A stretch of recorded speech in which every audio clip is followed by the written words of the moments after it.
Everyone, আসসালামু আলাইকুম। সবাই কেমন আছেন? চলেন আজকে আপনাদের সাথে শেয়ার করি আমার প্রথম ব্লগ ভিডিও। আগে কখনো ব্লগ ভিডিও করা হয়নি, তো চলেন শুরু করা যাক। তো আজকে আমি যাচ্ছি জয়প্রাট হিসমি ড্রিমস কিচেন রেস্টুরেন্টে, যেখানে কম বেশি সকলেই গেছে। তো আমি হাসপাতাল মোড় থেকে অটোতে করে বাস স্ট্যান্ডের দিক দিয়ে যাচ্ছি। তো গল্প করতে করতে চলে আসলাম ড্রিমস কিচেনে। সাথে ছিল আমার একটা আপু আর দুইটা ছোট্ট ভাগ্নি। সন্ধ্যার পরে আসছি, যার জন্য তেমন ভিড় নেই। আশেপাশে শুধু লাইটিং করা, দেখার মতো তেমন কিছুই নেই।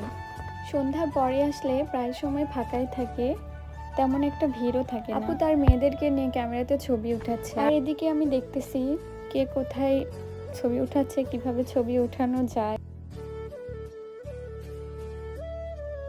বোনের মেয়ে বলে কথা, খালামণিকে ভালোবাসবে না তা তো হতেই পারে না। তার ললিপপ আমাকে খেতে দিয়ে সে কি যে খুশিতে নাচতে শুরু করে দিয়েছে।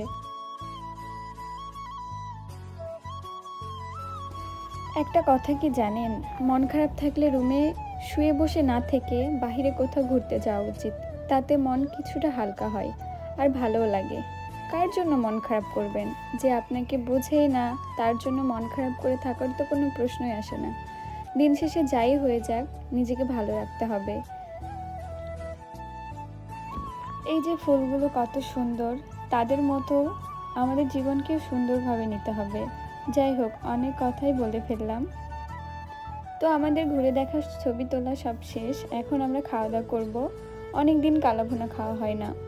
আগে শুনতাম ড্রিমস কিচেন রেস্টুরেন্টে কালাভুনা পাওয়া যেত, এখন শুনি পাওয়া যায় না। বাকি প্রায় সব আইটেম খাবারই পাওয়া যায়।